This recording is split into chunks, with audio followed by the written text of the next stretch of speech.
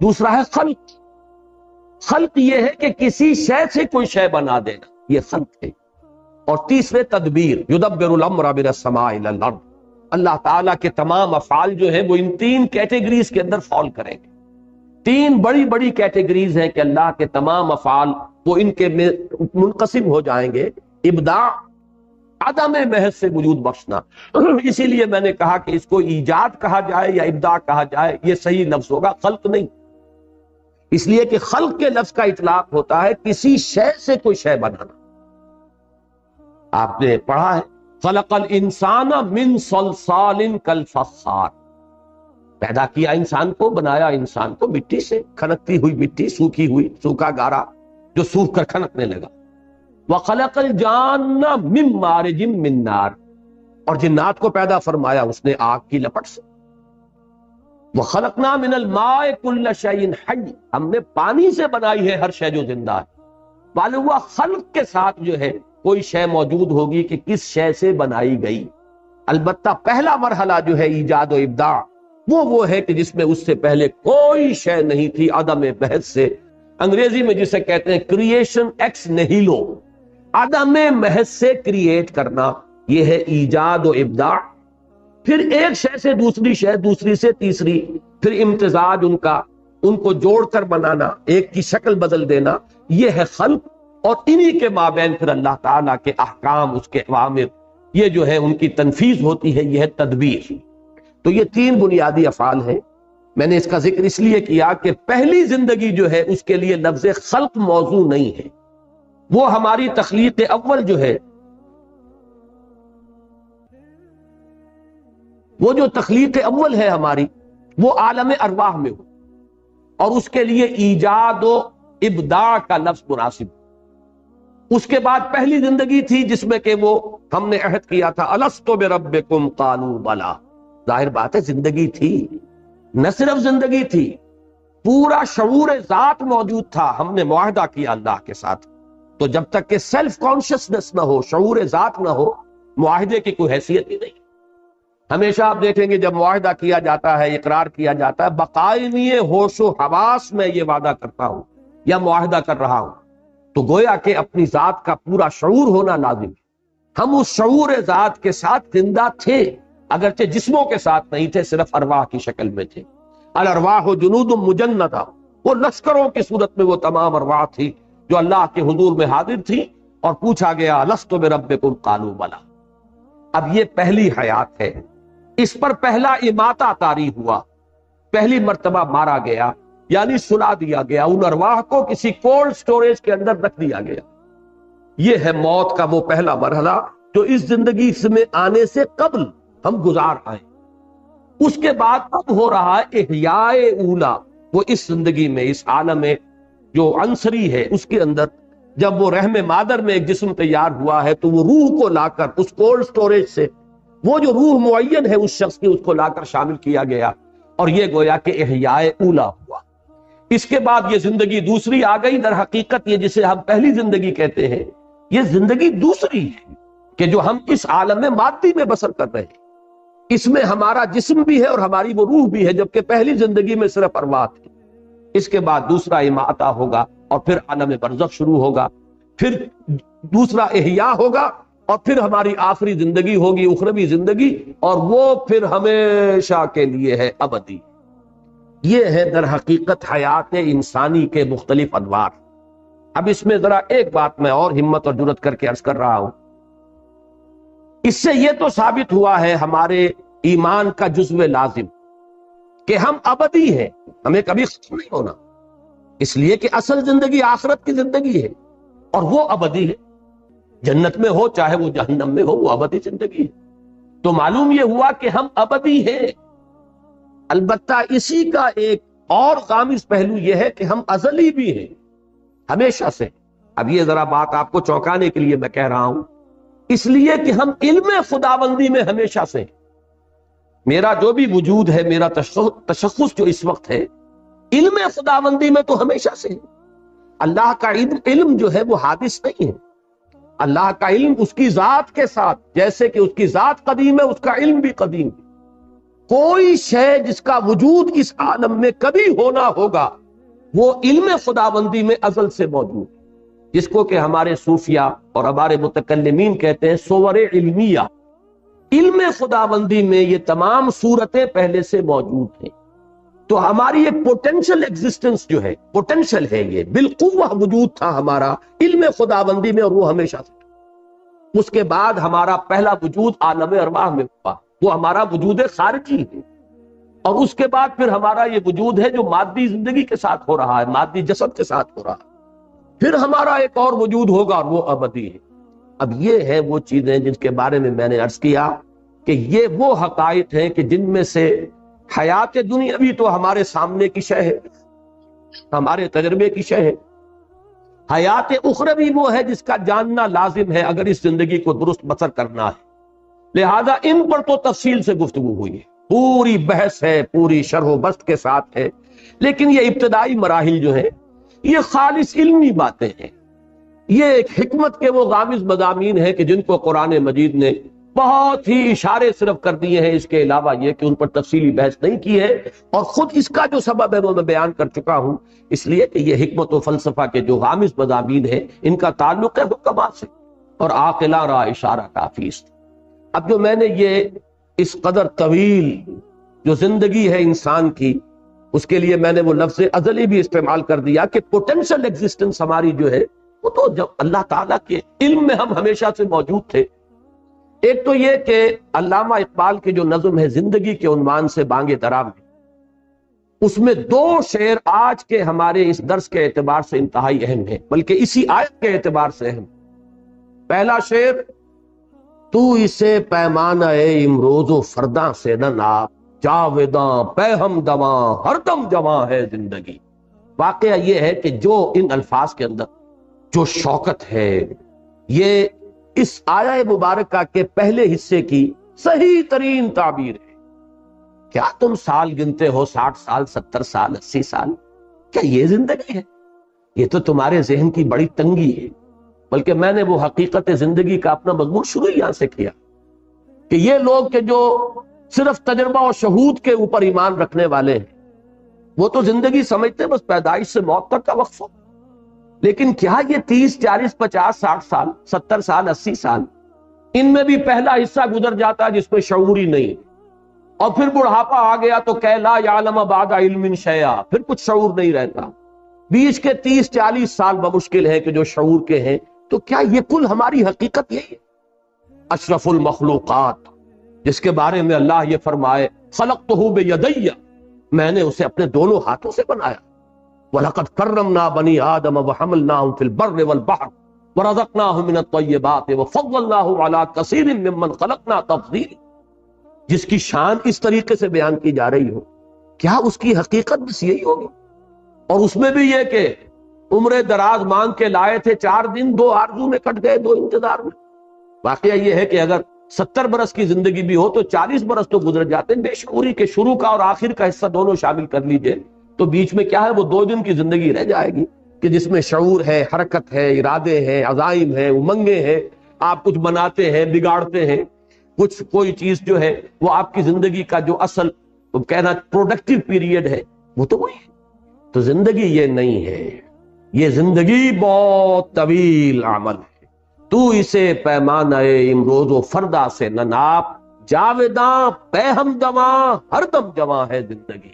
اب یہ جو جاویداں پہ ہم دواں ہر دم جواں ہے زندگی، ظاہر بات ہے کہ ان حقائق کو کما حقہ تو ان کی تعبیر ممکن ہی نہیں ہے، بس الفاظ آئیں کہ جس سے کچھ تاثر مل جائے۔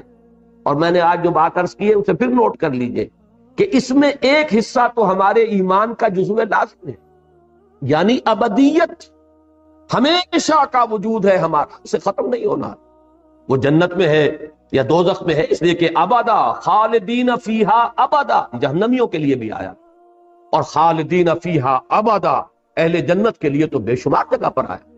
تو معلوم یہ ہوا کہ ہمارا وجود ابدی ہے۔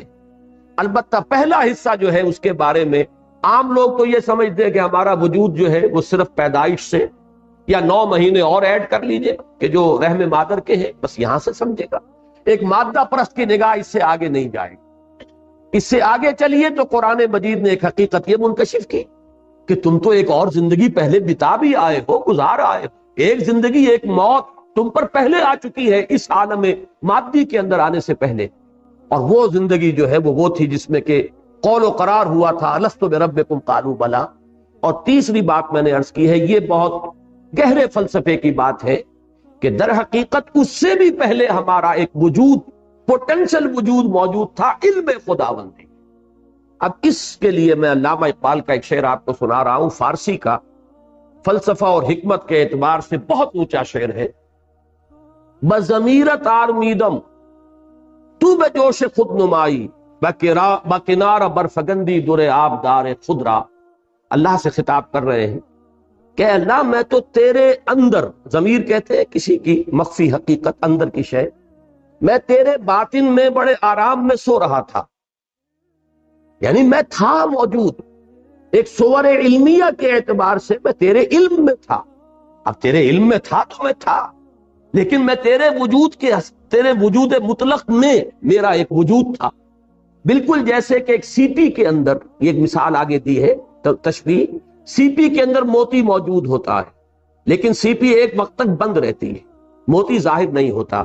بضمیرت آرمیدم تو بجوش خود نمائی، پروردگار تو نے اپنے آپ کو ظاہر کرنے کے لیے تو نے یہ کائنات بنائی، مجھے بھی بنائی۔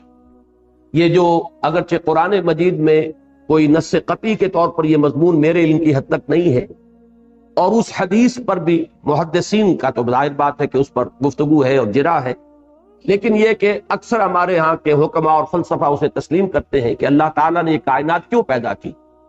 کنت کنزا مخفیا فاحببت ان اعرف فخلقت الخلق، میں ایک چھپے ہوئے خزانے کے مانند تھا، میرے اندر قوت کا لاوا تھا جو کھول رہا تھا، میرے اندر خلاقی تھی، لیکن یہ کہ اسے پہچاننے والا کوئی نہیں تھا، لہذا میں نے خلق کو پیدا کیا، اس سے میری وہ قوت خلاقی اور میری وہ قوت جو ہے وہ ظاہر ہوئی۔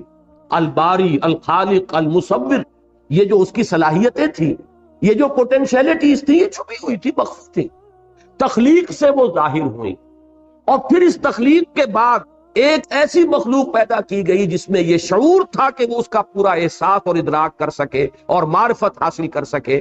تو معلوم یہ ہوا کہ اللہ تعالیٰ نے اپنے آپ کو ظاہر کرنے کے لیے اور اپنے آپ کو پہچانوانے کے لیے کائنات تخلیق کی، اپنے آپ کو ظاہر کرنے کے لیے کائنات تخلیق فرمائی، اور اپنے آپ کو پہچانوانے کے لیے انسان کو پیدا کیا کہ یہ معرفت کی اس کے اندر صلاحیت تھی کہ اللہ کو پہچانے۔ تو بضمیرت آرمیدم تو بجوش خود نمائی، اپنے آپ کو ظاہر کرنے کے جوش میں تو نے اس کائنات کو بنایا اور مجھے بھی پیدا کیا۔ اور اپنے بارے میں کہہ رہے ہیں بکنارہ برفگندی در آبدار خودرا، جیسے سیپی کے اندر وہ موتی موجود تھا لیکن پتہ نہیں کسی کو نظر نہیں آ رہا، کون اس کی خوبصورتی کو دیکھے، کون اس کے حسن کا جو ہے اس کو اپریشیٹ کرے۔ تو اس نے اپنا منہ کھولا اور موتی کو باہر پھینکا تاکہ اس موتی کا حسن ظاہر ہو۔ تو تو نے بھی مجھے اپنے اندر سے نکال کر باہر ڈالا ہے۔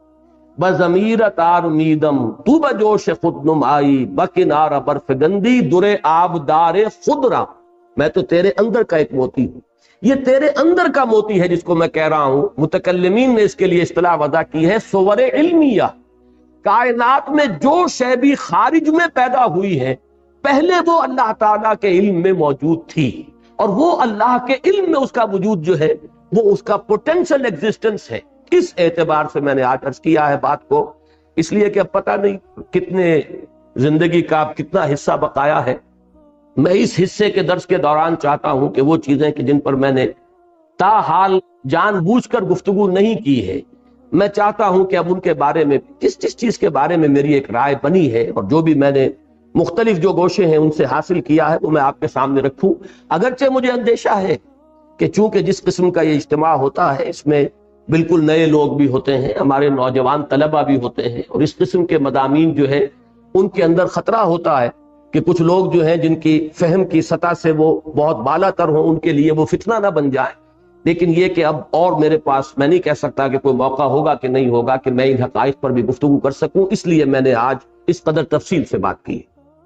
اب یہ جو میں نے عرض کیا ہے کہ 3 زندگیاں اور 2 موتیں، درمیان میں ہے یہ حیات دنیاوی. نوٹ کیجئے 5 میں نے مراحل بیان کیے. پہلی زندگی، پھر پہلی موت، دوسری زندگی، دوسری موت، پھر تیسری زندگی جو ابدی ہے.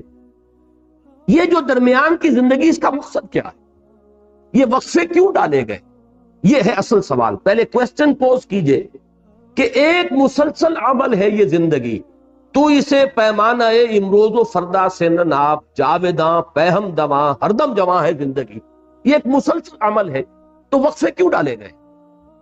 وقفے کا لفظ میں خاص طور پر استعمال کر رہا ہوں، وہ شعر میں آپ کو سن چکا ہوں.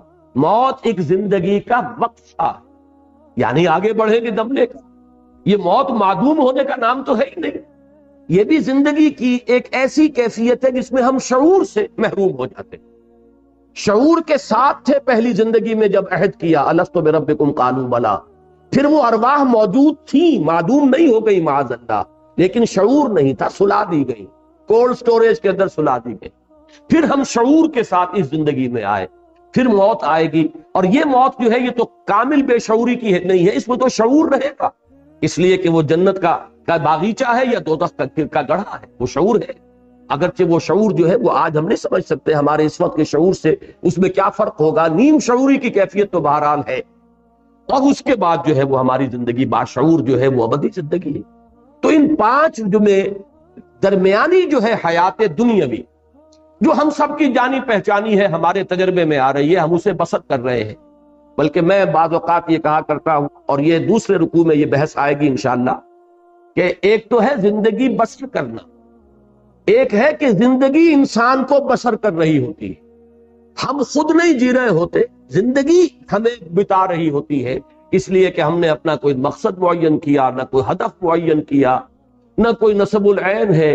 تو در حقیقت ہم جی نہیں رہے، بلکہ زندگی ہمیں گھسیٹ کر لے کر جا رہی ہے.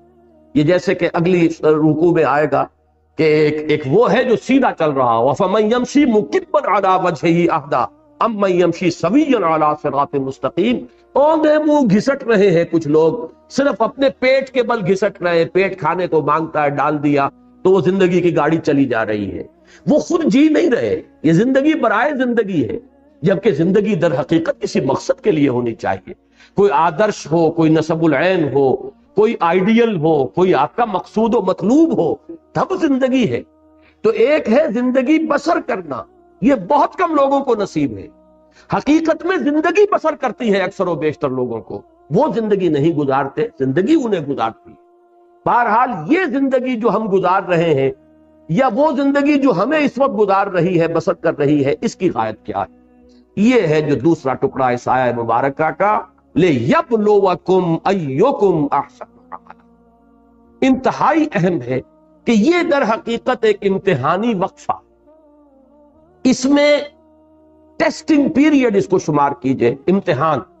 جیسے ایک 3 گھنٹے کا امتحان ہوتا ہے، میں بعض اوقات یہ کہا کرتا ہوں 3 گھنٹے کا امتحان، چونکہ ہر ایک شخص اس سے واقف ہے. یہ ایک 30 سال کا امتحان ہے، فرق کچھ نہیں ہے. یہ تو کوانٹیٹیٹو معاملہ ہے، کوالٹیٹیو کوئی فرق نہیں ہے. 3 گھنٹے کا امتحان، 30 سال کا امتحان. 30 سال میں اس لیے کہہ رہا ہوں کہ چاہے عمر کتنی بھی ہو، میں عرض کر چکا ہوں کہ پروڈکٹیو پیریڈ جو ہے انسان کی زندگی کا، جس میں وہ کچھ بناتا یا بگاڑتا ہے، وہ در حقیقت وہ 30 سال کے لگ بھگ بنتے ہیں. 30 نہیں 40 سال ہو جائیں گے، اللہ خیر سب. تو یہ اس کا امتحان ہے. یہ بہت اہم بات ہے قرآن مجید کے فکر اور فلسفے کو سمجھنے کے لیے. پوری زندگی انسان کی اس امتحان ہی سے عبارت ہے. میں نے ایک مضمون لکھا تھا حج کی حقیقت پر، اور حضرت ابراہیم علیہ السلام کی شخصیت کے حوالے سے میں نے امتحانی مراحل گنوائے. پہلا امتحان انسان کا اس کے شعور کا ہوتا ہے کہ آیا وہ اپنے پروردگار کو پہچانتا ہے یا نہیں، اسی عالم محسوسات میں گم ہو کر رہ جاتا ہے، یا یہ کہ اس سے اوپر ابھرتا ہے اور وہ کھول آنکھ زمین دیکھ، فلک دیکھ، فضا دیکھ، مشرق سے ابھرتے ہوئے سورج کو ذرا دیکھ. ان آیات الہیہ کے ذریعے سے اگر وہ معرفت حاصل کرتا ہے اللہ کی، تو پہلے امتحان میں پاس ہو گیا. اور اگر وہ اسی میں گم ہو کر رہ گیا، صرف حیوانوں کا سا دیکھنا دیکھتا رہا اور حیوانوں کا سا سننا سنتا رہا، تو گویا کہ وہ ناکام ہوا. وہ تو ضل ضلالا بعیدا، جس نے خدا کو پہچانا ہی نہیں، وہ تو پہلے ہی امتحان میں فیل. اب جس نے پہچان لیا، اب اس کے بعد استقامت کا امتحان آئے گا، ان الذین قالوا ربنا اللہ ثم استقاموا، اب عمل کا امتحان شروع ہوگا۔ اللہ کا حکم ہے اس کو مانو، اللہ نے روکا ہے رکو، پھر اللہ تو اب تمہارے لیے ایک سے ایک چیلنج نیا لائے گا۔ پرائمری کا امتحان پاس کر لو گے تو مڈل ہے، پھر میٹرک ہے، پھر آگے چلے گا۔ حضرت ابراہیم علیہ السلام کا پہلا امتحان باپ نے گھر سے نکالا، وَاهْجُرْنِي مَلِيًّا قَالَ سَلَامٌ عَلَيْكَ، وہ اللہ تعالیٰ کی توحید پر قائم ہے۔ پہلا امتحان جو ہے عمل کا پاس کیا ہے کہ وہ باپ نے گھر سے نکال دیا۔ اس کے بعد اس سے بڑا امتحان، اب وہ نمرود کے دربار میں پیشی ہو رہی ہے، لیکن ان کا صبر، ثبات، استقامت، ان کا عزم، ان کا حوصلہ قائم ہے، اور آنکھوں میں آنکھیں ڈال کر بات کی ہے، جو مجادلہ سورہ بقرہ میں آیا ہے کہ تم اگر خدائی کے مدعی ہو تو اللہ تعالیٰ سورج کو مشرق سے نکالتا، مغرب سے نکال کے دکھاؤ، فَبُهِتَ الَّذِي كَفَرَ۔ تیسرا امتحان، ڈال دو اس کو آگ میں، اس کو جلا دو، بہت بڑا الاؤ بنا دیا گیا اور کھڑا کر دیا گیا، اب بھی آخری موقع ہے، باز آ جاؤ، رجوع کر لو۔ یہ امتحان، کامیاب ہوئے، بے خطر کود پڑا آتش نمرود میں، عشق عقل ہے محو تماشائے لبے بام ابھی۔ چوتھا امتحان، انی مہاجر الی ربی سیہدین، گھر بار وطن کو چھوڑ کر بالکل سمجھیے ان ولڈرنس نکل گئے ہیں، اس لیے کہ اس وقت کی دنیا کا تصور کیجئے، آج سے 4,500 سال قبل کی دنیا، کہاں معلوم تھا کہ کہاں جا رہے ہیں، کیا حالات ہوں گے، کہاں پر ہمیں کوئی ہوٹل بنے ہوئے ملیں گے یا سرائیں ملیں گی، لیکن نکل گئے۔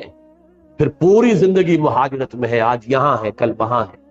اور آخری امتحان جس پر کہ میں نے الفاظ لکھے ہیں کہ اس سے بڑی کامیابی اور کوئی نہیں ہو سکتی کہ ممتحن پکار اٹھے کہ بھائی امتحان واقعتاً بڑا کڑا تھا۔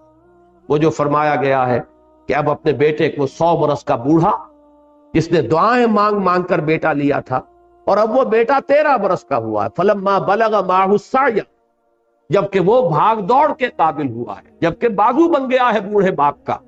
اور اچھے الفاظ وہاں پر میرے قلم سے اس وقت نکل گئے کہ وہ بوڑھا باپ دیکھ دیکھ کر جی رہا ہوگا، بیٹے کو جوان ہوتا دیکھ رہا ہے، میرے مشن کا علم بردار، میرے کام کو آگے لے کر چلنے والا، میرے دست و بازو بننے والا اللہ نے مجھے عطا فرمایا ہے، ولی عطا فرمایا ہے، ساتھی عطا فرمایا ہے۔ آخری امتحان جو ہے، ممتحن کے ترکش امتحان میں ایک تیر باقی تھا، اور وہ سب سے زیادہ کاری تیر، جب اس میں کامیاب ہوئے ہیں، فلما اسلما وتلہ للجبین ونادیناہ ان یا ابراہیم قد صدقت الرؤیا انا کذالک نجزی المحسنین، اور اس میں فرمایا ان ھذا لہو البلاء المبین، کوئی شک نہیں کہ یہ بہت بڑا امتحان تھا ابراہیم، تم نے سب پاس کر۔ یہ حضرت ابراہیم کی شخصیت اس اعتبار سے کہ پوری زندگی مسلسل امتحان کی زندگی، یہی وجہ ہے کہ سورہ بقرہ میں ایک آیت میں اس کو سمو لیا، وَإِذِ ابْتَلَىٰ إِبْرَاهِيمَ رَبُّهُ بِكَلِمَاتٍ فَأَتَمَّهُنَّ قَالَ إِنِّي جَاعِلُكَ لِلنَّاسِ إِمَامًا۔ یاد کرو جب کہ اللہ نے امتحان لیا، ابتلا کیا، آزمایا ابراہیم کو بڑے بڑے امتحانات میں، کلمات، اس لیے کہ یہ تفخیم کے لیے ہے، تنکیر، نکرہ کا لفظ، بڑے بڑے امتحانات میں سے گزارا، اور جب وہ تمام میں پورا اترا تب کہا انی جاعلک للناس اماما، اب میں تمہیں پوری نوع انسانی کا امام بنا رہا۔ اس مقام پر فائز ہونے کے لیے وہ تمام ٹیسٹ جو ہے وہ پاس کرنے پڑے حضرت ابراہیم کو علیہ السلام۔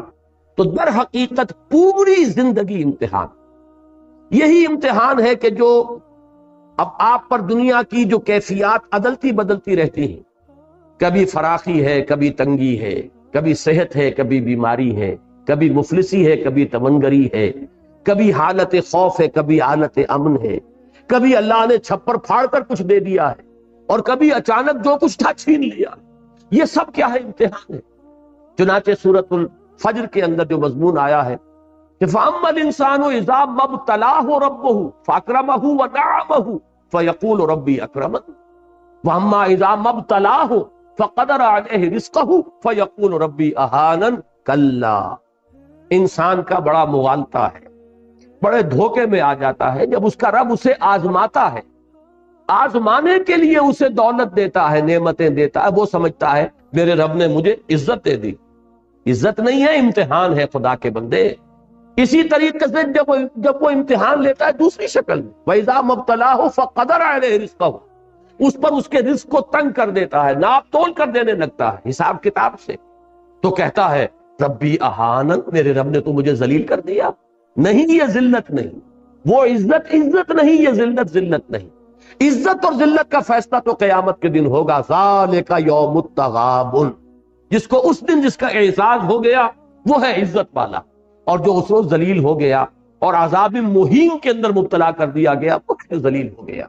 باقی اس دنیا کی زندگی میں یہ کیفیت بھی امتحان کی ہے، وہ کیفیت بھی امتحان کی۔ تو اس پورے کے اوپر، زندگی کے اوپر اس کو پھیلائیے کہ در حقیقت یہ حیات دنیاوی جس کو ہم اپنی غلط فہمی میں زندگی کہہ بیٹھتے ہیں، یہ زندگی نہیں ہے۔ یہ 3 زندگیوں میں سے ایک زندگی ہے، بلکہ 5 زندگیوں میں سے ایک زندگی، اس لیے کہ موت بھی ایک طرح کی زندگی ہے، بے شعوری کی زندگی ہے در حقیقت موت، معدوم ہونے کا نام تو ہے ہی نہیں۔ تو 5 وقفے ہیں جن میں یہ درمیانی وقفہ ہے جو ہم یہاں بسر کر رہے ہیں، اور اس کی حیثیت ایک امتحانی وقفے کی ہے۔ تو میں نے جو دوسرا شعر کہا تھا علامہ اقبال کی اس نظم میں، وہ اس نظم کا آخری شعر ہے۔ قلزم ہستی سے تو ابھرا ہے مانند حباب، اس زیاں خانے میں تیرا امتحان ہے زندگی۔ یہ امتحان کا ایک پیریڈ ہے۔ اور بڑا پیارا ایک شعر کہا ہے، تو عرصہ محشر میں ہے پیش کر غافل عمل کوئی اگر دفتر میں ہے، کہ تم سمجھتے ہو کہ وہ حشر جو پھر بعد میں ہوگا، وہ تو در حقیقت حشر کا ظہور ہے۔ اصل میں عرصہ محشر میں ہم اس وقت ہیں۔ عرصہ ہے، یہ عرصہ نہیں ہے، لفظ عرصہ کہتے ہیں میدان کو، عرصہ محشر میں ہے۔ یہ پہلا مصرع پورا کیا ہے؟ یہ گھڑی محشر کی ہے تو عرصہ محشر میں ہے، پیش کر غافل عمل کوئی اگر دفتر میں ہے۔ یہ زندگی ہے اصل محشر۔ وہ محشر جو ہوگا وہ در حقیقت اس کے نتائج کے اعلان کے لیے ہوگا۔ اصل میں تو اگر کوئی عمل کا وہ تمہارے دفتر میں ہے تو نکالو، برابر ہر چیز اندر سینہ داری، سرود نالے آہے فغانے، جو تمہارے اندر ہے اسے باہر نکال کر پیش کرو، اس لیے کہ در حقیقت یہ حشر یہاں ہو رہا ہے۔ جیسے کہ آتا ہے حاسبوا انفسکم من قبل ان تحاسبوا، اصل میں تو محاسبے کے عالم میں اس ہم اگر ہم پہچان لیں کہ ہمارا امتحان اب ہو رہا ہے، اور وہ جو نتیجے کے دن ہے وہ تو در حقیقت اس کا ظہور ہے، اس کے نتیجے کا۔ اصل تو ہم یہاں بنا یا بگاڑ رہے ہیں اپنی قسمت کو اور اپنے مستقبل کو اور اپنی ابدی زندگی کو۔ تبارک الذی بیدہ الملک وہو علی کل شیء قدیر الذی خلق الموت والحیات لیبلوکم ایکم احسن عملا، تاکہ تمہیں آزمائے۔ اب یہ نوٹ کیجئے، یہ جو لفظ ہے یہ بلا یبلو، یہ ثلاثی مجرد میں بھی آیا ہے، لیبلوکم ثلاثی مجرد ہے، یہی پر ابلا یبلی بھی آتا، لیبلیکم منہ بلاء حسنا، ابلا باب افعال سے بھی آتا، پھر باب افتعال سے کثرت آیا، نبتلی ہے، یبتلیکم، ان اللہ مبتلیکم بنہر، تو یہ جو لفظ آتا ہے باب افتعال سے، تینوں کا مفہوم ایک ہی ہے۔ بہت سے الفاظ جو ہے وہ مختلف ابواب میں آنے کے بعد مفہوم کچھ بدلتے ہیں، لیکن بلا یبلو، ابلا یبلی، ابتلا یبتلی، ان تینوں کا مفہوم ایک ہی ہے۔ لیبلوکم ایکم احسن عملا، تاکہ تمہیں جانچے، پرکھے، آزمائے کہ کون ہے تم میں سب سے اچھے عمل کرنے والا۔ اب اس کے حوالے سے میرا ذہن منتقل ہوا ہے فوری طور پر، جو ڈارون کا نظریہ ہے اس کے ضمن میں 2 اصطلاحات آپ نے سنی ہوگی، اسٹرگل فار ایگزسٹنس، کہ یہاں دنیا میں اپنے وجود کو برقرار رکھنے کے لیے ایک اسٹرگل ہے، ایک مقابلہ ہے، ایک مسابقت ہے، ایک دوسرے کے ساتھ ہم زور آزمائی کر رہے ہیں اپنے آپ کو برقرار رکھنے کے۔ آپ کے پاس رزق کی مقدار محدود ہے، اب چھینا جھپٹی ہو رہی ہے، میں چاہتا ہوں میں آپ سے چھین لوں، آپ چاہتے ہیں میں مجھ سے چھین لیں، یہ ہے وہ اسٹرگل فار ایگزسٹنس۔ اور نمبر 2 اصطلاح ہے سروائیول آف دی فٹسٹ، اس میں جو جتنا فٹ ہوگا وہ جیت جائے گا، وہ باقی رہے گا، اور جو کمزور ہے، انفٹ ہے، وہ معدوم ہو جائے گا، اس کا وجود نہیں رہے گا۔ جیسے کہ اقبال نے کہا ہے جرم ضعیفی کی سزا مرگ مفاجات، یہ جو بھی کمزور ہوگا، انفٹ ہوگا، معدوم ہو جائے گا۔ یہ ڈارون کے فلسفے میں یہ سپیشیز جو ختم ہو گئیں، بڑے بڑے حیوانات ہوتے تھے، ڈائنوسارز وغیرہ، اب ان کا کہیں وجود نہیں ہے۔ کیوں ختم ہو گئے؟ کہ وہ اپنے آپ کو ماحول کے ساتھ سازگار نہیں کر سکے. جنہوں نے اپنے آپ کو ماحول کے ساتھ سازگار اور موافق بنا لیا وہ باقی رہے، جو فیل ہو گئے وہ ختم. تو میں نے یہ اصطلاحات صرف رکھی ہے، فلسفہ پڑھانا جو ہے ڈاروین کا یا اس کی نفی یا اس کا اس بات پیش نظر نہیں ہے. قرآن مجید نے لفظ استعمال کیا ایکم احسن عملا. یہ سروائیول آف دی فٹسٹ نہیں ہے، بلکہ جو تم میں سے چناؤ ہے، فٹسٹ کو اللہ چننا چاہ رہا ہے. اللہ تعالیٰ نے یہ تمام امتحان کی چھلنی لگائی ہے کہ تم میں سے جو بہترین عمل کرنے والے ہو انہیں وہ چنے گا. ایکم احسن عملا، تم میں سے کون ہے بہترین عمل کرنے والے. اب اس کی بھی بہت دور تک جو ہے بات جاتی ہے. علامہ اقبال نے ایک خیال ظاہر کیا ہے، اگرچہ مجھے اس خیال سے اتفاق نہیں ہے، لیکن فلسفے کا ایک نقطہ ہے. وہ یہ کہتے ہیں کہ ریزریکشن جو ہے یہ در حقیقت ارن کی جانے والی شے، یہ ایسے ہی نہیں مل جائے گی. اگر آپ نے اس زندگی کے اندر اعمال صالحہ کے ذریعے سے اپنی خودی کو مضبوط کر لیا تو یہ خودی جو ہے اس پر موت کا کوئی اثر وارد نہیں ہو سکے گا، یہ سروائیو کرے گی. لیکن اگر عمل صالح کے ذریعے سے آپ نے خودی کو مستحکم نہیں کیا تو معدوم ہو جائے گا. اس لیے کہ پھر آپ کی حیثیت جو حیوانات کی ہے، جس طریقے سے کہ حیوانات کے لیے ریزریکشن نہیں ہے اسی طریقے سے انسانوں کے لیے بھی نہیں. یا یہ کہ حیوانات کے بارے میں حدیث ہے کہ ان کو بھی دوبارہ زندہ کیا جائے گا، اور جو ایک دوسرے پر انہوں نے زیادتیاں کی ہوں گی، کسی نے کسی کو سینگ مارا تھا، کسی نے کسی اور کو لات رسید کی تھی، اس کا بدلہ دلوا کر پھر معدوم کر دیا جائے گا. یہ ایک حدیث ہے. اور ابھی میرے پاس ایک کتاب حال ہی میں آئی ہے، ناصر الدین البانی جو اس دور کے سب سے بڑے محدث ہیں، 4 بڑی والیوم میں انہوں نے الاحادیث الصحیحہ جمع کی. یعنی صرف صحیح ہے نہیں، دوسری کتابوں میں بھی جو حدیثیں کے صحت کے معیار پر پوری اترتی ہیں ان کو انہوں نے سب کو جمع کر دیا. اس میں اس حدیث کو بھی انہوں نے لیا کہ حیوانات کی بھی باعث بعد الموت ہے، ان کے ایک دوسرے پر زیادتیوں کا ایک دوسرے کو بدلہ قصاص دلوا کر پھر معدوم کر دیا جائے. یہ بات جو ہے مولانا مناظر حسن گیلانی نے بھی الدین القیم میں بڑی تفصیل سے اس پر گفتگو کی ہے، اس کے آخری حصے پہ. تو علامہ کا فلسفہ یہ ہے کہ ریزریکشن جو ہے یہ ایسے ہی نہیں مل جائے گی، it has to be earned. اسے تو کمانا پڑے گا آپ کو. اس کے لیے عمل صالح کے ذریعے سے اپنی خودی کو مضبوط کیجئے کہ پھر وہ موت کے صدمے کو برداشت کر جائے اور اس کے بعد جو ہے اس کی بقا ہو. بہرحال وہ میں نے جیسا کہ عرض کیا، میں اس کی تائید نہیں کر رہا، صرف ایک نقطہ جو ہے علمی علامہ کے فکر کا میں نے صرف اسے آپ کے سامنے رکھا ہے. تو ایکم احسن عملا، کون ہے تم میں سے بہترین عمل کرنے والے. اس کا ایک منطقی نتیجہ نکلتا ہے اور وہ قرآن مجید کے بہت سے مقامات پر پھر اس کو واضح کیا گیا ہے، کھول کر بیان کیا گیا ہے کہ وہ جو سروائیول آف دی فٹسٹ اور اسٹرگل فار ایگزسٹنس ہے، قرآن یہ چاہتا ہے کہ آپ اسٹرگل کریں، ایک دوسرے سے مسابقت کریں خیر میں، نیکی میں. وَلِكُلٍّ وِجْهَةٌ هُوَ مُوَلِّيهَا فَاسْتَبِقُوا الْخَيْرَاتِ. ہر ایک نے اپنا کوئی نہ کوئی ہدف معین کیا ہوا ہے جدھر اس نے اپنا رخ کیا ہے.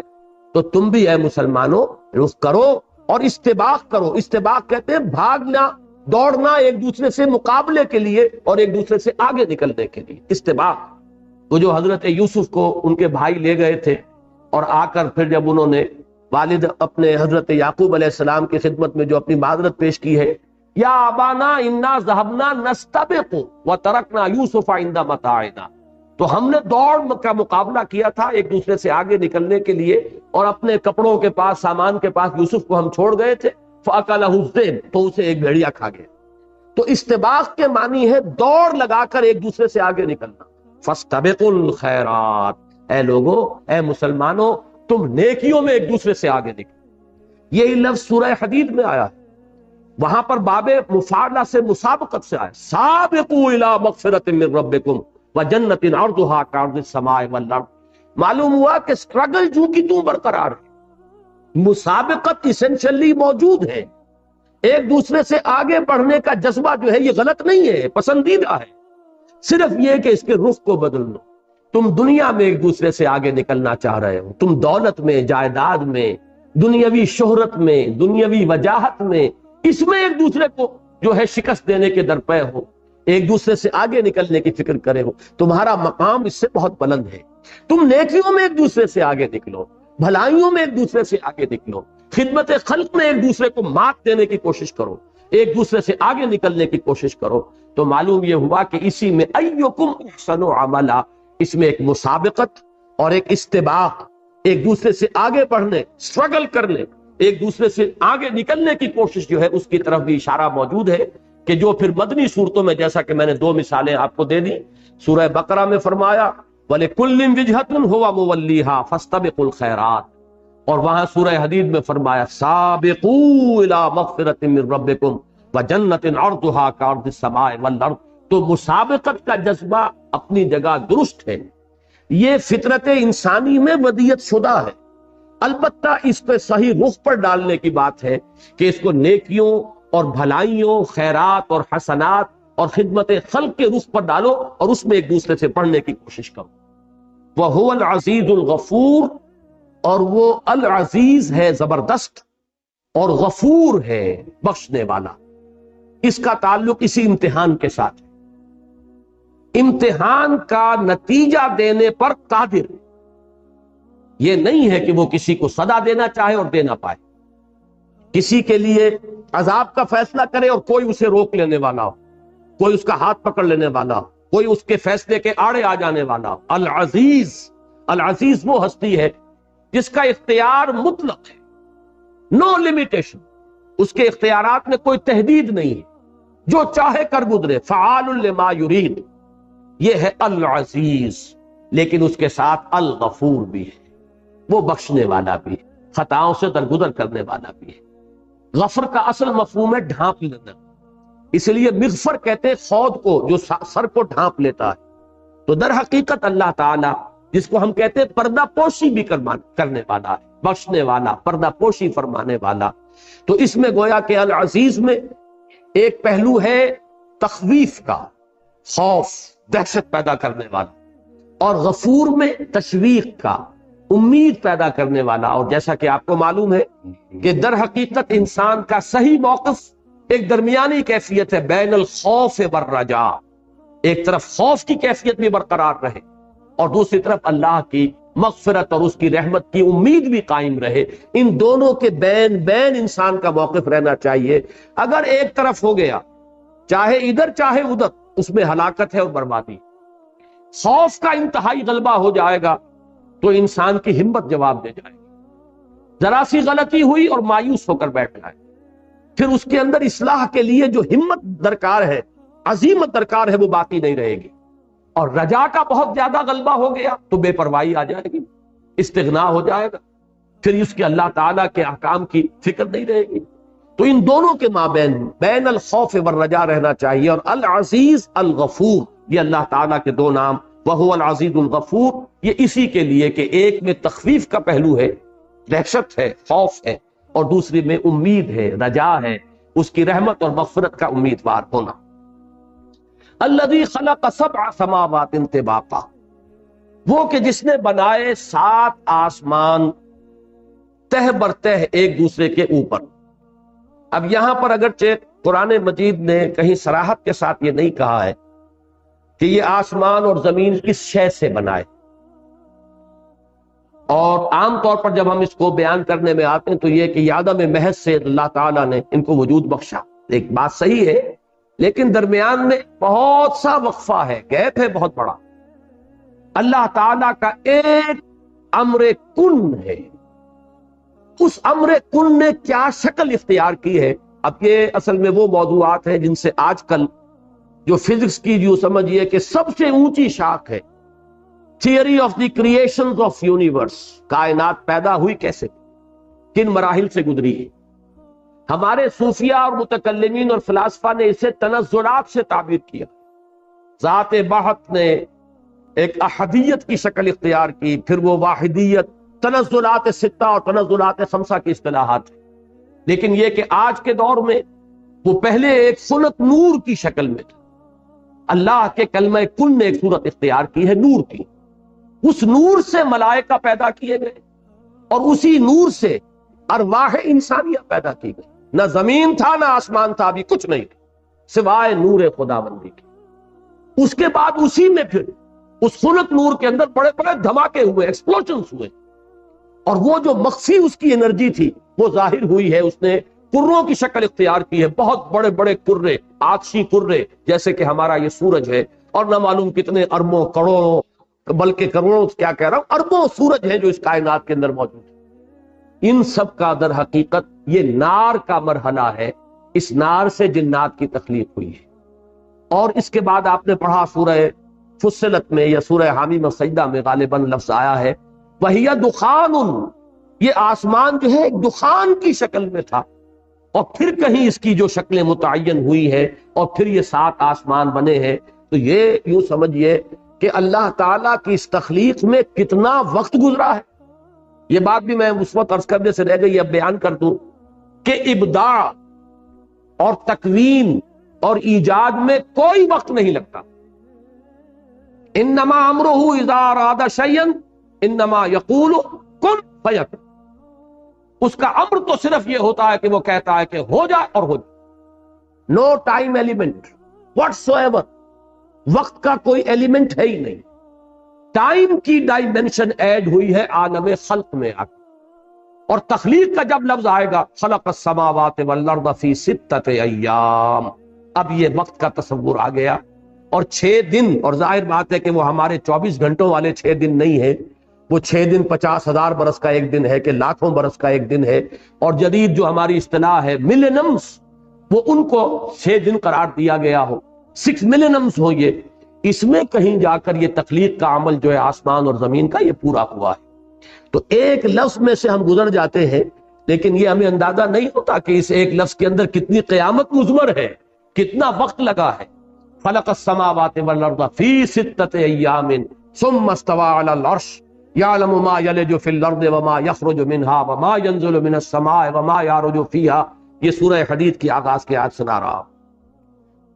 خلق الذی خلق 7 سماوات طباقا، یہ میں بار بار عرض کر چکا ہوں، 7 آسمانوں کا تہ بر تہ ہونا، اس پر تو ہمارا ایمان ہے، اس لیے کہ نصوص ہیں، بالکل واضح الفاظ ہیں، ان میں کوئی تعویل کی گنجائش نہیں ہے، لیکن ان کی حقیقت کو سمجھنے سے تاحال ہم قاصر ہیں۔ ہمارا جو بھی علم ہے، اور یہ ایسٹرونومی کا علم جہاں تک پہنچا ہے، علم فلکیات، بہت کچھ اس کے اندر ہماری رسائی ہونے کے باوجود ابھی وہ محض ابتدا، کچھ پتہ نہیں اس کائنات کے بارے میں، اور اس میں یہ 7 کوئی محکم طبقات ہیں، پھر تہ بر تہ ہونے کی ان کی کیا کیفیت ہے، تاحال ہمارا علم جو ہے، ہمارا سائنٹیفک نالج اس جگہ تک نہیں پہنچا کہ ہم اس کی حقیقت کو سمجھ سکیں۔ لیکن یہ کہ یقین ہے کہ جس رفتار کے ساتھ یہ علم جو ہے ہمارا سائنس سے علم بڑھ رہا ہے، وقت آئے گا کہ حقیقت کھلے گی، اور تب ہمیں یہ محسوس ہوگا کہ یہ تھے وہ الفاظ اور یہ تھا مفہوم ان کا، کہ گویا کہ جو کچھ اللہ نے کہا تھا 100% درست کہا۔ چنانچہ ابھی جس سورت کا میں نے حوالہ دیا تھا، سورہ فصلت یا سورہ حامیم السجدہ، اس کی آخری آیت یہ ہے سنوریکم آیاتنا فی الآفاق وفی انفسہم، سنوریہم آیاتنا فی الآفاق وفی انفسہم حتی یتبین لہم انہ الحق، ہم انہیں دکھاتے چلے جائیں گے اپنی آیات، آفاق میں بھی، ان کے اپنی جانوں کے اندر بھی، یہاں تک کہ یہ بات ان پر بالکل روز روشن کی طرح عیاں ہو جائے گی کہ یہ قرآن سرتا سر حق۔ تو جیسے جیسے علم ہمارا آگے بڑھ رہا ہے، قرآن مجید کی حقانیت جو ہے مزید مبرہن اور مزید مبین ہوتی چلی جا رہی۔ ما ترا فی خلق الرحمن من تفاوت، تم نہیں دیکھتے یا تم نہیں دیکھ سکو گے، ترا چونکہ یہ فعل مضارع عربی زبان میں حال اور مستقبل دونوں کو کور کرتا ہے، ما ترا فی خلق الرحمن من تفاوت، تم رحمان کی تخلیق میں کوئی فرق نہ دیکھو گے۔ تفاوت کے لفظ پر غور کیجئے، یہ فوت سے بنا ہے، فوت میں کسی چیز کا کم ہو جانا، تفاوت باب تفاعل، اس میں ایک دوسرے کے ساتھ مقابلے کی شکل بھی آتی ہے، مبالغہ بھی آتی ہے۔ اردو میں ہم لفظ بولتے ہیں فرق و تفاوت، فرق و تفاوت، کسی چیز کے اندر کمی بیشی اور فرق پیدا ہو جانا۔ اب یہاں مراد کیا ہے کہ تم کوئی تفاوت نہ پاؤ، حالانکہ فرق تو اللہ تعالیٰ کی اس تخلیق میں بو قلمونی، رنگا رنگی، یہاں تو کوئی دو چیزیں یکساں ہے ہی نہیں، انسانوں کی شکل مختلف، آپ کروڑوں انسانوں کو جمع کر لیجئے، دو انسانوں کی شکلیں آپ کو ایک جیسی نہیں، بالکل جو ہوتے ہیں جڑواں بہن بھائی ہوں، جڑواں بھائی ہوں، جڑواں بہنیں ہوں، ان میں تو مشابہت کبھی ہو جاتی ہے ایسی، لیکن یہ کہ وہ بھی بالکل ایک نہیں ہوتے۔ اس کا کلائمیکس یہ ہے کہ کسی دو انسانوں کے یہ تھمب امپریشنز جو ہے ایک جیسے نہیں ہے۔ اسی پر تو آپ کی بہت سی تشخیص جو ہے اور تفتیش جو ہے اس کا دار و مدار اس پر ہے، اس کے ایکسپرٹس ہوتے ہیں۔ تو معلوم یہ ہوا ایک پودے میں اگر 10 گلاب کے پھول لگے ہوئے، 2 پھول ایک جیسے نہیں ہوں گے۔ یہ اللہ تعالیٰ کی بو قلمونی ہے، رنگا رنگی ہے، یہ اس کی خلاقی کی شان ہے۔ تو میں جہاں تک سمجھ پایا ہوں کہ ما تری فی خلق الرحمن من تفاوت، اس کو میں سورہ رحمان کا جو مضمون ہے، اللہ تعالیٰ نے وَالسَّمَاءَ رَفَعَهَا وَوَضَعَ الْمِيزَانَ اللہ تطغوا فی المیزان، یہ عدم تفاوت در حقیقت توازن جو ہے اس کائنات کے اندر، جو کاسمک بیلنس کا ذکر میں کر چکا ہوں بڑی تفصیل سے جب سورہ رحمان ہم پڑھ رہے تھے، اور زیادہ فاصلہ نہیں ہے۔ سورہ رحمان جو ہے اس گروپ کی جو مکیات تھی، چھٹے گروپ کی، اس کے اندر وہ سورہ رحمان تھی۔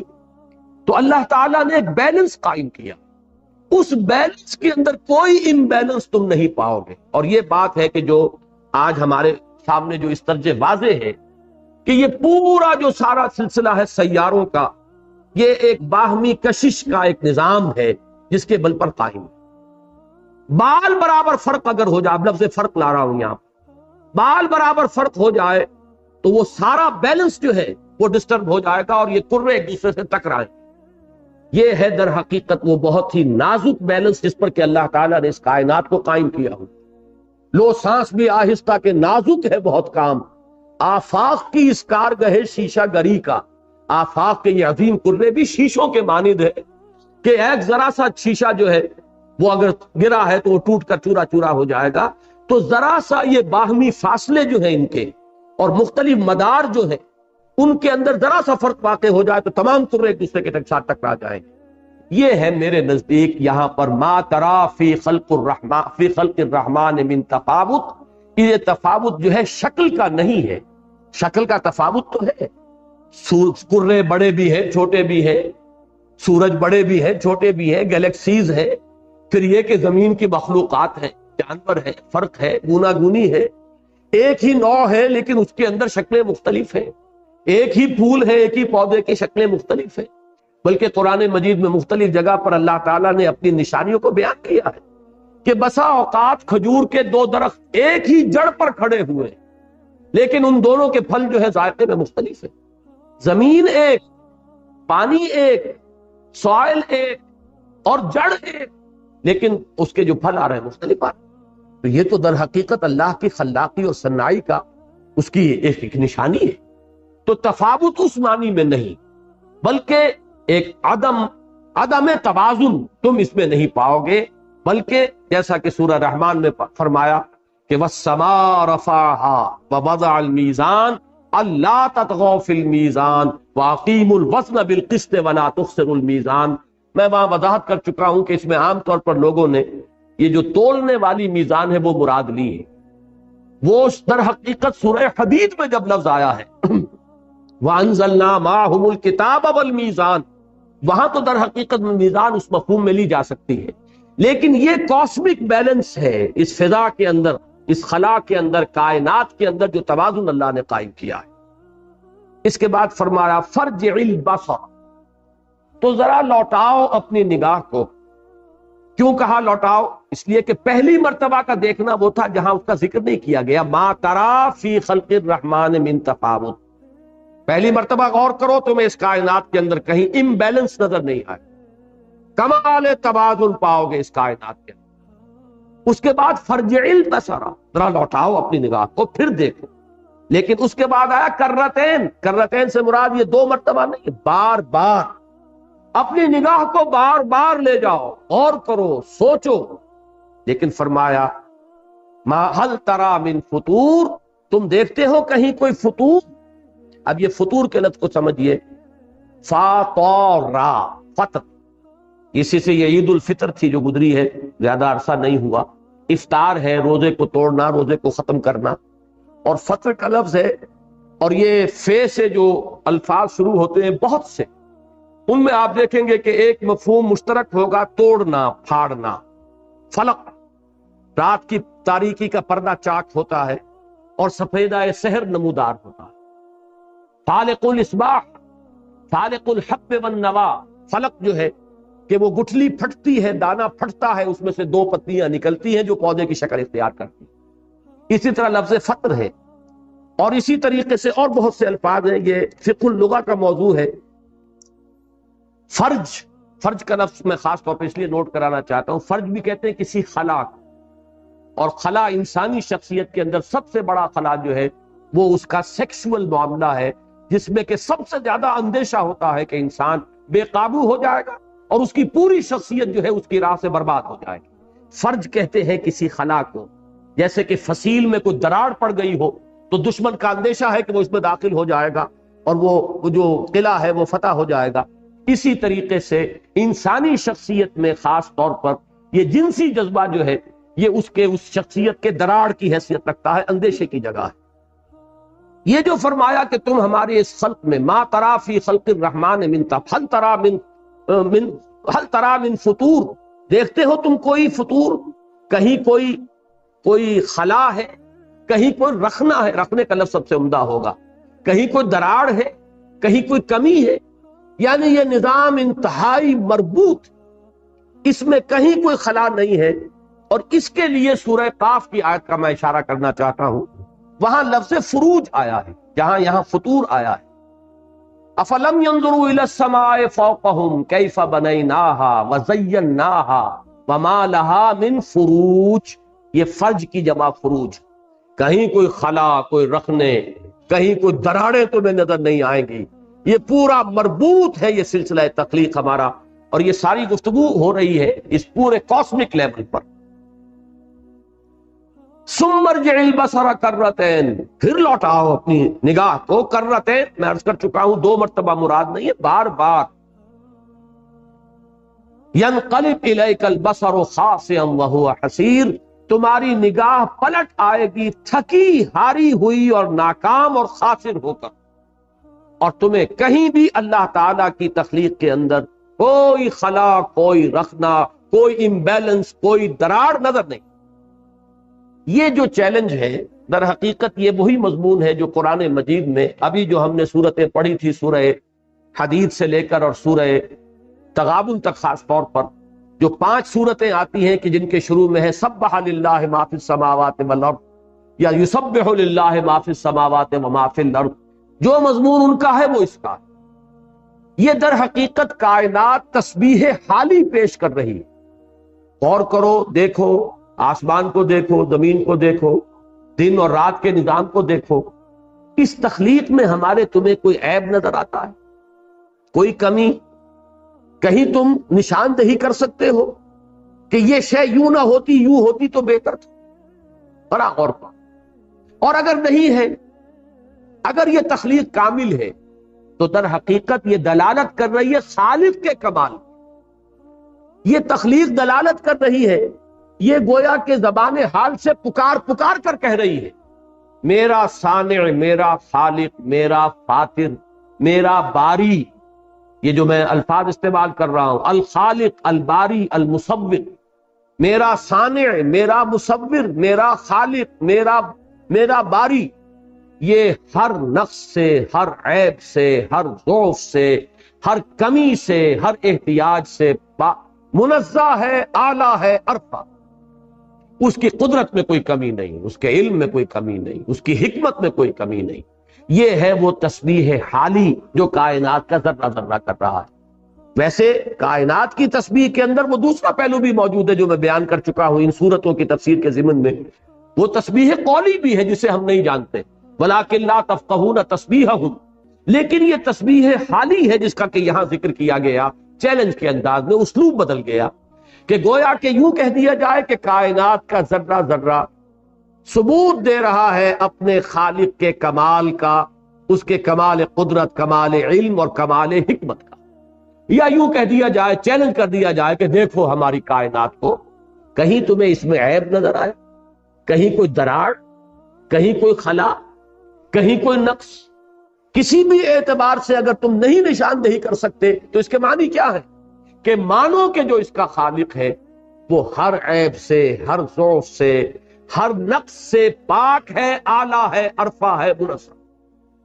هل ترى من فطور ثم ارجع البصر كرتين ينقلب اليك البصر خاسئا وهو حسير وَلَقَدْ زَيَّنَّا السَّمَاءَ الدُّنْيَا بِمَصَابِيحَ۔ بس اسی آیت پر آج کا درس ہم ختم کریں گے۔ اور ان سماوات میں سے السماء الدنیا، اس کو نوٹ کیجئے، یہ مرکب توصیفی ہے، دونوں الفاظ جو ہے وہ معرفہ ہے، السماء الدنیا، اور دونوں جو ہے رفیع حالت میں ہے۔ یہ یہاں پر تو دونوں منصوب ہیں، لیکن یہ کہ ویسے السماء الدنیا کہا جائے تو وہ مرفوع حالت ہوگی، مرکب توسیع ہے، یعنی قریب ترین، ادنا در حقیقت یہ دنی سے ادنا قریب ترین، اور دنیا اس کا مؤنث ہے۔ السماء الدنیا یعنی قریب ترین جو آسمان ہے۔ اب اس کو لیے سماء زیری بھی کہہ سکتے ہیں، اس لیے کہ اگر یہ طباقہ ہے، طبق پر طبق ہے، تو گویا کہ جو ہم سے قریب ترین ہے وہ سماء زیری ہے، سب سے نچلا آسمان۔ اسے آپ پہلا آسمان کہہ لیں، سب سے نچلا آسمان کہہ لیں، لیکن لفظی ترجمہ ہوگا قریب ترین آسمان، وہ آسمان کے جو تمہاری اس زمین سے، تمہارے اس عالم سے قریب ترین ہے، اس کو ہم نے مزین کر دیا ہے چراغوں سے۔ اب اس کی بھی حقیقت ایک تو یوں سمجھ لیجئے کہ جو بھی انسان کو نظر آتا ہے، آج سے 1400 برس پہلے کا انسان جو قرآن سن رہا تھا، پڑھ رہا تھا، اس کا ابھی یہ جو علم ہے ایسٹرونومی کا اور کاسمولوجی کا بہت محدود نہ ہونے کے برابر۔ انسان کو محسوس یہی ہوتا تھا کہ ایک چادر تنی ہوئی ایک چھت ہے، سقف محفوظہ، ایک چھت ہے کہ جو بڑی مضبوط ہے، بڑی مستحکم ہے، محفوظ ہے، اور اس میں جیسے قمقمے لگے ہوتے ہیں ویسے یہ قمقمے ہیں کہ جو یہ دمک رہے ہیں، چمک رہے ہیں۔ یہ ہے کیفیت کے جو انسان کے مشاہدے کی۔ ایک تو یہ ہو سکتا ہے کہ اس کے مشاہدے ہی کو تعبیر کیا گیا ہو، وَلَقَدْ زَيَّنَّا السَّمَاءَ الدُّنْيَا بِمَصَابِيحَ۔ باقی یہ کہ اب اس کی حقیقت جیسا کہ میں عرض کر چکا ہوں، سماوات کی حقیقت جب تک ہم پر منکشف نہیں ہوگی تو اس وقت تک اس سماء دنیا کی حقیقت کو ابھی ہم نہیں جانتے۔ یہ صرف ہمارے مشاہدے کی کیفیت جو نظر آ رہی ہے کہ جیسے یہ ایک بڑی ہی یعنی مزین کی ہوئی چھت کے مانند ہے یہ پہلا آسمان، یا جو آسمان زیری ہے، یا جو قریب ترین ہمارے آسمان ہے۔ اس میں جو ستارے ہیں یہ گویا کہ قمقمے ہیں کہ جن سے ان کو زینت دی گئی ہے، آرائش دی گئی ہے۔ لیکن دوسری چیز ہے اصل میں کہ جو زیادہ اہم ہے، وَرُجُومًا لِلشَّيَاطِينِ، یہ جو ستارے ہیں یہ صرف زیبائش اور آرائش کا کام نہیں دیتے، بلکہ یہ شیاطین کو رجم کرنے کا ذریعہ ہے، سنسار کرنے کا ذریعہ۔ یہ مضمون جو ہے اس سے پہلے کئی مرتبہ میں عرض کر چکا ہوں کہ جنات کا معاملہ، شیاطین جن وہ عالم بالا کی طرف چاہتے ہیں کہ پرواز کریں، وہاں سے غیب کی خبریں حاصل کریں، اور انسانوں میں سے جو جن کے ساتھ، ان کاہنوں کے ساتھ ان کے روابط ہیں، ان کے کانوں میں آ کر پھونک مارے کہ یہ بات ہے جو اب ہونے والی ہے، یہ غیب کی خبر ہے جو ہم تمہیں دے رہے ہیں، تم اس کے ذریعے سے اپنی کہانت کی دکان چمکا سکتے ہو۔ یہ دھندا دنیا میں ہمیشہ سے ہوتا چلا آ رہا ہے، اور آج بھی یہ جو تصوف کا ایک بہت ہی جامع لفظ ہے اور بہت وسیع مفہوم اس کے اندر شامل ہے۔ ارادہ ہے اللہ تعالیٰ توفیق دے، جلدی لکھنا چاہتا ہوں، ایک مضمون بہت اوور ڈیو بھی ہو چکا ہے، اس لیے کہ تصوف کی بحث ذرا چھڑ گئی تھی ہمارے حکمت قرآن میں، اور بہت سے خطوط آئے اس پر، اور میں نے وعدہ بھی کیا ہوا ہے کہ میں اس پر اپنے خیالات جو ہے تفصیل سے لکھوں گا۔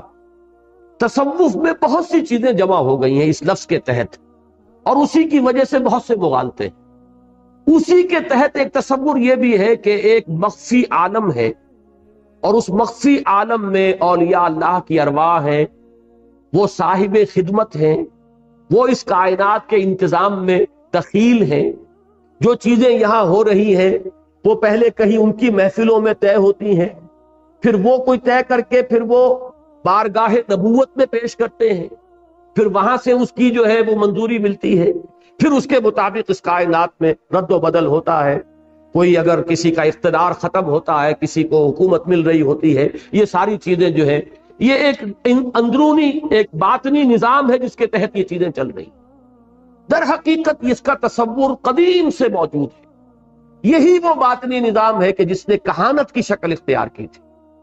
یہ چونکہ ہم سے ہڈن ہے، ہمارے لیے یہ عالم غیب ہے، لہذا کچھ معلوم نہیں ہوتا کہ کسی وقت اگر کوئی روح کسی کو یہ کہے کہ میں فلاں بزرگ کی روح ہوں، تو ہمارے پاس کوئی ذریعہ نہیں ہے ویریفائی کرنے کا.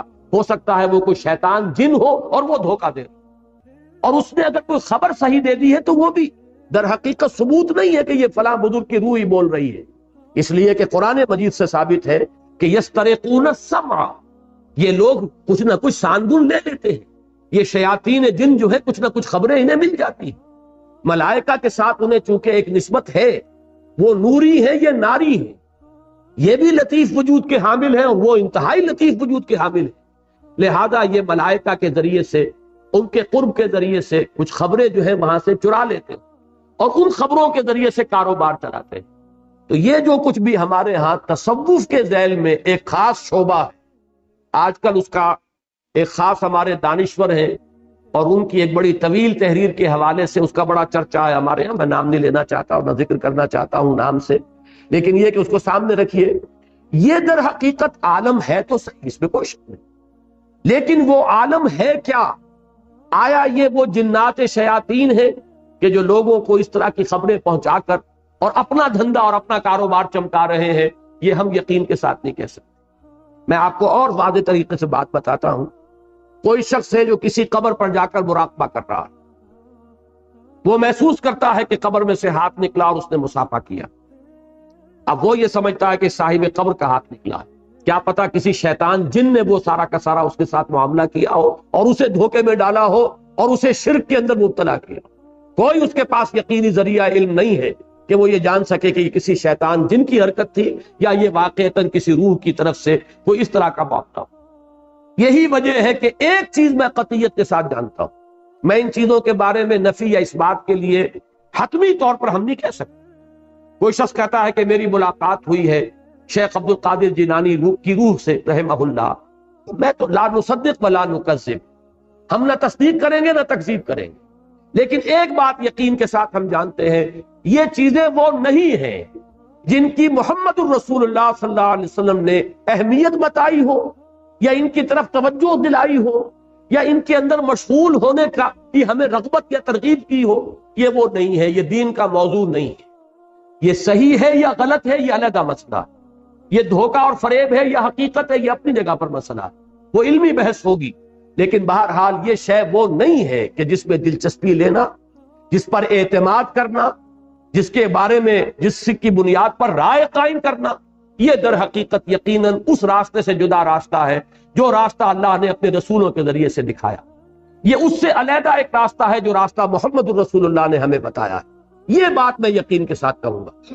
جیسے کہ آپ کے علم میں ہوگا کہ میں نے بارہا یہ کہا ہے، شاہ ولی اللہ دہلوی رحمۃ اللہ علیہ میری نگاہ میں ان کا بہت بلند مقام ہے، بہت بلند مقام ہے. لیکن ان کی ایک رائے کے بارے میں یہ کہا کرتا ہوں کہ مجھے اس کے لیے کوئی خاص دلیل نہیں ملی، تاہم میں اس کی نفی بھی نہیں کرتا. وہ یہ ہے کہ ان کا کہنا یہ ہے کہ اولیاء اللہ کی ارواح ان کے انتقال کے بعد ملائکہ کے طبقہ اسفل میں شامل کر دی جاتی ہیں، اور جیسے اللہ تعالیٰ اپنے احکام کی تنفیذ اپنے فرشتوں کے ذریعے سے کراتا ہے، ایسے ہی یہ بھی گویا کہ ایک سول سروس ہے کائنات کی، اور اس کے کارندے اصل میں تو ہے فرشتے. لیکن انہی میں اللہ تعالیٰ اولیاء اللہ کی ارواح کو بھی، اور وہ بھی طبقہ اسفل میں سب سے نچلے طبقے کے جو ملائکہ ہیں ان میں اولیاء اللہ کی ارواح کو شامل کر کے وہ بھی اس سول سروس کا ایک جز بن جاتے ہیں. اللہ تعالیٰ اپنے احکام کی تنفیذ میں ان سے بھی کام لیتا. اب یہ ایک رائے ہے ان کی، اور لیکن شاہ ولی اللہ دہلوی کی ہے رحمۃ اللہ علیہ، میں اس کی تکذیب نہیں کروں گا. البتہ یہ کہ ان سے خطاب کرنے، ان سے رجوع کرنے کی ہمیں اجازت نہیں ہے. ہم یہ نہیں کہہ سکتے کہ اے روح شیخ عبد القادر جیلانی مجھے اس مصیبت سے نجات دلا دے. جہاں یہ کریں گے یہ شرک ہو جائے. آپ پکار نہیں سکتے لا تدعوا مع اللہ احد، اس لیے کہ میں اس کے لیے دلیل یہ دیا کرتا ہوں کہ دیکھیے ملائکہ پر ہمارا ایمان ہے، ملائکہ تو ہمارے ساتھ بھی ہے، کرامن کاتبین جو ہے موجود ہے، ہر انسان کے ساتھ ہے. یرسل علیکم حفظہ، ہماری محافظت پر، ہماری حفاظت پر بھی ملائکہ مامور ہے. ہم جہاں کہیں ہو وہ ملائکہ ہمارے ساتھ ہیں. پھر یہ کہ ہم اس وقت مسجد میں بیٹھے ہوئے ہیں اور اللہ کی کتاب پڑھ رہے ہیں، ہمیں یقین کے ساتھ معلوم ہے کہ محمد رسول اللہ نے خبر دی ہے صلی اللہ علیہ وسلم، ملائکہ نے ہمارا گھیراؤ کیا ہوا ہے، جیسے کہ حدیث صحیح ہے، مجتمع قوم فی بیت من بیوت اللہ یتلون کتاب اللہ ویتدارسون بینہم الا نزلت علیہم السکینہ وغشیتہم الرحمہ وحفتہم الملائکہ، ملائکہ جو ہے ان کے گرد گھیرا ڈالتے تھے، لیکن ہمیں ہرگز اجازت نہیں ہے کہ ہم ملائکہ سے خطاب کریں کہ اے فلاں فرشتے اور اے اسرافیل اور اے جبرائیل اور اے فلاں یا اے وہ میرے فرشتے کے جو میرے حفاظت پر جو مامور ہے مجھے اس مشکل سے نجات دلا دے یا میرا یہ کام کر دے۔ جہاں یہ کریں گے وہ کفر ہو جائے گا، شرک ہو جائے گا۔ اسی طریقے سے اگر ارواح بھی ہوں گی ہمیں اس سے انکار کرنے کی ضرورت نہیں، وہ اگر ان کے اندر ان کے طبقہ اسفل میں شامل ہے تو اس سے کوئی شرک لازم نہیں آتا۔ ہاں شرک وہ ہوگا جبکہ آپ ان سے استمداد کریں گے، استعانت کریں گے، استدعا کریں گے، انہیں پکاریں گے، ان سے دعا کریں گے، تب آپ مشرک ہو گئے، آپ نے شرک کے اندر قدم رکھ دیا۔ لیکن مجرد علمی مسئلہ ہے کہ وہ ہے، ہو سکتا ہے کہ شاہ صاحب کی وہ رائے غلط ہو، واللہ عالم، لیکن یہ ہے کہ بہرحال میرا موقف اس میں ہوگا لا نصدق ولا نکذب۔ اسی طرح کوئی روح سے کسی کی ملاقات ہو جانا، لا نصدق ولا نکذب، لیکن ایک بات تو ہم یہ کہیں گے کہ بھائی تمہارے پاس کیا یقین کا ذریعہ ہے کہ یہ اسی کی روح تھی، یہ کسی شیطان نے تمہیں دھوکے میں نہیں ڈالا؟